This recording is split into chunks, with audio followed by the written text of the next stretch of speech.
Cada vez estás más cerca. ¡Dale!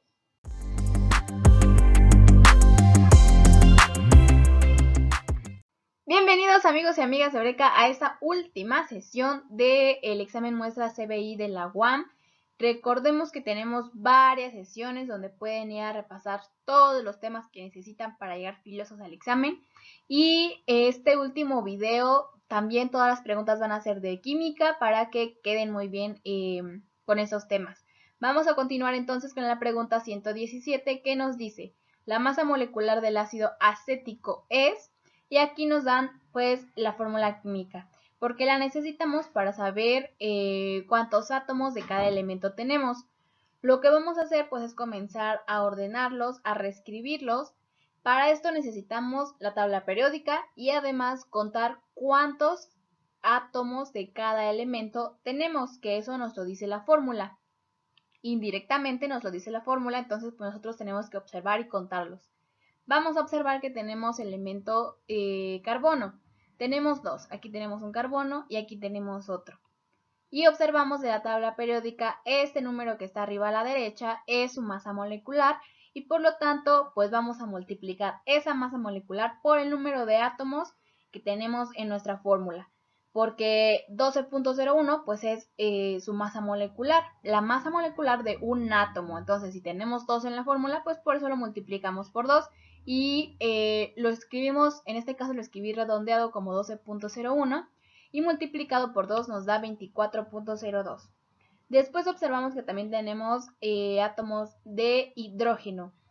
Hay que observar bien que aquí tenemos dos veces escrito la H que representa el hidrógeno, pero en el hidrógeno que está de este lado tenemos un subíndice número 3, que eso nos indica que ahí hay 3 átomos de hidrógeno.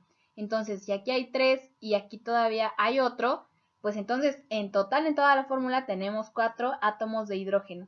Y por lo tanto, pues de la tabla periódica sacamos su masa molecular, que en este caso es 1, y lo multiplicamos por los 4 átomos que hay y nos da un total de 4. Al final revisamos que también tenemos átomos de oxígeno. En este caso tenemos solamente 2, que son los que se presentan aquí con subíndices 1. Entonces buscamos en la tabla periódica el número hasta arriba a la derecha, que en este caso es 15.99, que nosotros vamos a redondear por facilidad a 16. Entonces oxígeno tiene una masa molecular de 16 y como tenemos 2 átomos de oxígeno lo multiplicamos por 2 y eso nos da un total de 32. Y para finalizar simplemente hacemos la suma de todas estas masas moleculares que nos dan en total 60.02. Aquí no había problema si redondeábamos la masa del carbono a 12, nos iba a dar 24 y en total suman 60. Y como vemos, esa respuesta sí la tenemos exactamente igual en los incisos. En este caso, el inciso correcto es el inciso D. No se preocupen, no tienen que aprenderse estas masas atómicas, ni los números de oxidación, ni nada de eso, porque, bueno, no es necesario. Si ustedes quieren hacerlo, pues no hay problema, pero no es necesario hacerlo porque en los exámenes normalmente incluyen una tabla periódica al final de las hojas o algo parecido. Y nos vamos a la pregunta 118 que nos dice: si disuelve 5 gramos de sal común en agua hasta completar 50 gramos, la concentración de esta solución es... Vamos a recordar esta parte de la concentración, que se trata de cuánto por ciento de soluto hay en un solvente. Lo que hacemos en este caso es recurrir a la fórmula del porcentaje en masa, porque si vemos los incisos todos están expresados en porcentaje. Esta fórmula nos la tenemos que aprender de alguna manera, aunque si tratamos de entenderlo y razonarlo, pues va a ser más fácil que la recuerden, ni siquiera se la van a tener que aprender, pues simplemente la van a recordar por haberla entendido en algunos ejemplos, como el que tenemos aquí. Pensemos que hacemos el experimento pues físicamente, mezclamos en agua sal y lo disolvemos. Para saber qué concentración hay ahí, lo que hacemos es dividir la masa total del soluto entre la masa total de la solución. En este caso ya sabemos la masa total de la solución porque nos dicen que mezclamos sal en agua hasta completar 50 gramos. Eso quiere decir que al final la solución va a tener 50 gramos. Entre el agua y la sal ya tenemos ahí 50 gramos. Entonces, vamos simplemente a sustituir los datos. La masa del soluto es igual a 5 gramos porque es la sal. Recordamos que el soluto es el que se encuentra en menor porcentaje, que en este caso pues es la sal. Entre la masa de la solución, que nosotros ya sabemos que llega hasta 50 gramos. Y al hacer esa división, 5 entre 50 nos queda como un décimo y estas unidades de masa, que son los gramos, se van a cancelar. Y nos queda simplemente un décimo. Un décimo también se puede expresar como 0.1. Y 0.1 nosotros deducimos que se trata del 10%. Entonces, para expresar en porcentaje, pues simplemente sabemos que se trata de un 10%. O, como lo vimos aquí en la fórmula, multiplicar esta fracción de un décimo por 100, que nos da lo mismo, que es igual al 10%. Ahí ya tenemos la respuesta correcta, que se encuentra en el inciso B.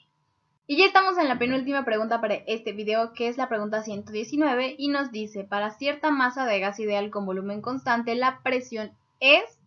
Vamos a recordar que para un gas ideal con volumen constante estamos hablando de la ley de Gay-Lussac, en donde vamos a poder cambiar presión y temperatura, pero el volumen del gas siempre va a ser constante, es decir, siempre va a ser el mismo, como lo que observamos en esta gráfica. Podemos tener la presión en el tiempo 1 y la temperatura en el tiempo 1 y vamos a tener un cierto volumen. También podemos tener una segunda presión en el tiempo 2 y una temperatura en el tiempo 2, pero el volumen va a seguir siendo constante, es decir, el volumen no va a cambiar. Por lo tanto, de ahí tenemos una fórmula para este gas ideal con volumen constante, que se trata de dividir la presión 1 entre la temperatura 1 y la igualamos a la presión 2 entre la temperatura 2.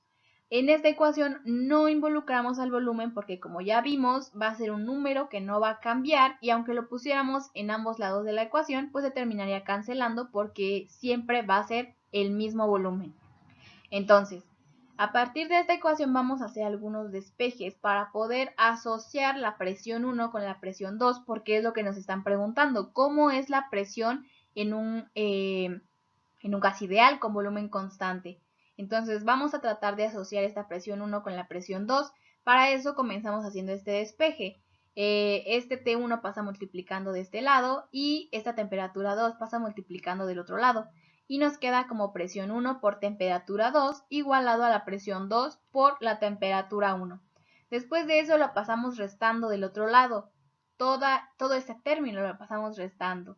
Y a partir de ahí pues podemos asociar, hacer un tipo de factorización, porque lo que tenemos de este lado es presión y también aquí tenemos una presión. Entonces de alguna manera podemos factorizarlo para asociar los términos comunes. Presión 1 menos presión 2 nos queda multiplicando a temperatura 2 por temperatura 1. De esa forma ya tenemos simplificada esta expresión, donde vamos a poder ver que tenemos las restas de las presiones multiplicadas por las restas de las temperaturas. Entonces, como tenemos esta multiplicación, vemos que, por ejemplo, le ponemos un número, que la presión 1 menos la presión 2 nos dé igual a 50. Y si nosotros vamos moviendo los valores y ahora, por ejemplo, nos diera un 70, como está multiplicando a la diferencia de las temperaturas, pues está afectando directamente esta ecuación. Entonces, cuando estamos multiplicándolos, decimos que son directamente proporcionales. Y en este caso tenemos que la presión está multiplicando a la temperatura y entonces decimos que es directamente proporcional a la temperatura, pero hay alguna trampa que tenemos en los incisos, porque si revisamos en el inciso C tenemos directamente proporcional a la temperatura absoluta y en el inciso E directamente proporcional a la temperatura centígrada. Es una pequeña trampa porque sí es directamente proporcional a la temperatura, pero no necesariamente tiene que estar en grados centígrados, porque las unidades de estas mediciones pueden cambiar, porque nosotros podemos tratar a la temperatura en centígrados, en Fahrenheit o en alguna otra unidad que nosotros estemos usando dependiendo del ejercicio que estemos resolviendo. Entonces no necesariamente tiene que ser en centígrados.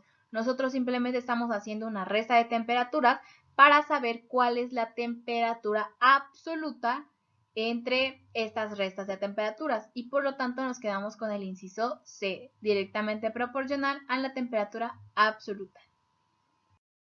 Y nos vamos con la última pregunta para este video, que es la 120, y nos dice, si la densidad de un gas es de 1.5 gramos por metro cúbico, entonces 4.5 gramos de este gas ocuparán un volumen de... Vamos a recordar que la densidad está expresada en las unidades, que son masa entre volumen. Aquí en este caso corresponde la densidad que nos dan, que está en gramo entre metro cúbico. Pero lo que queremos encontrar finalmente es un volumen. Por lo tanto, nosotros sabemos que podemos hacer una conversión con esas unidades. Si lo tenemos en metro cúbico, nosotros lo podemos transformar a litros.